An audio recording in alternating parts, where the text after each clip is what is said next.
Halo teman-teman, selamat berjumpa kembali di dalam channel Sudut Sipil. Oke teman-teman, kali ini banyak yang DM dan meminta membahas yang namanya tumbal proyek bang. Apa sih itu tumbal proyek? Saya juga baru terlalu mendalami apa sih itu tumbal proyek. Nah teman-teman sekalian, jangan terkecoh, jangan berpikir yang macam-macam sih tentang tumbal proyek. Oke? Yang harus kita kenali dan kaji dulu bahwasanya apa makna tumbal proyek itu menurut versi kita ataupun menurut versi teman-teman sekalian. Jadi kalau yang selama ini beredar bahwasanya tumbal proyek itu adalah salah satu syarat menyajikan tumbal agar bangunan itu kuat dan bangunan itu kokoh. Oke, itu salah teman-teman, salah. Sekali lagi itu salah. Tidak ada yang namanya tumbal berbentuk pengorbanan benda hidup di dalam ilmu konstruksi untuk memperkuat atau memperkokoh bangunan. Oke? Itu harus diingat. Tidak ada. Tetapi kalau kita mengkaji yang namanya tumbal proyek itu di dalam sisi lainnya seperti kejadian kemunafikan, janji palsu, kemudian berbohong dan sebagainya, itu banyak terjadi di lapangan dan di proyek tentang tumbal proyek dengan versi seperti itu. Contoh terjadinya kasbon, emak-emak penjaga warteg di mana mandornya kasbon dan ujungnya tidak dibayar. Itu emak-emak jadinya tumbal proyek, ya kan? Atau janji-janji palsu dari si kontraktor ke konsultan pengawas. Oh, tanda tangan terus, nanti saya kasih kamu gini segini. Itu juga tumbal proyek.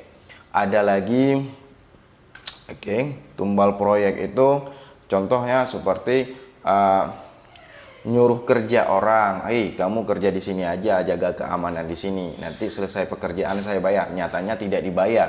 Itu dia juga tumbal proyek sebenarnya.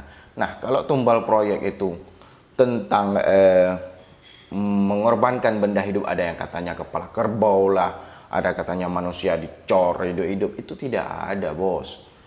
Ada dulu cerita tahayul ataupun dongeng, itu bukan menjadi suatu ilmu sains. Tidak ada pembuktian ilmu sains dengan mengecor orang atau binatang hidup-hidup di dalam suatu struktur beton menjadikan beton itu kuat ataupun kokoh. Itu tidak ada. Tidak ada itu, bos. No. Jangan berpikir tahayul.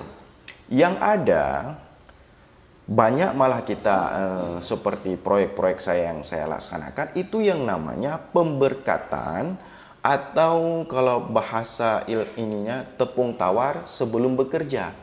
Supaya apa? Agar pada saat pelaksanaan proyek itu terberkati, terhindar dari hal-hal yang tidak diinginkan, malapetaka dan bala bahaya lainnya. Itu ada contoh tepung tawar di awal. Seperti contoh pada saat peletakan batu pertama gitu kan. Itu ada tepung tawar. Kalau bahasa Aceh, orang Aceh namanya pesiju. Itu ada. Bahkan misalnya sebelum bekerja kita ada yang namanya kenduri. Itu satu anak kambing, itu dijadikan kenduri. Kalau bahasa ininya pesta, sebenarnya bukan pesta sih, untuk tepung tawarnya. Kemudian makan bersama. Itu ada. Itu bukan tumbal, itu pemberkatan bahwasanya pekerjaan akan dimulai dengan tujuan seperti yang saya sampaikan tadi, gitu kan. Kemudian ada misalnya di dalam hutan kita bekerja. Kita kan tidak ingin adanya gangguan-gangguan hal-hal yang bersifat gaib dan sebagainya. Maka kita melakukan doa pertama, pemberkatan pertama. Bahwasanya kita berdoa kepada Yang Maha Kuasa agar terhindar dari gangguan-gangguan yang tidak bisa dilihat atau gangguan-gangguan yang tidak kasat mata misalnya. Itu ada dan itu bukan tumbal namanya, bos. Itu doa di awal.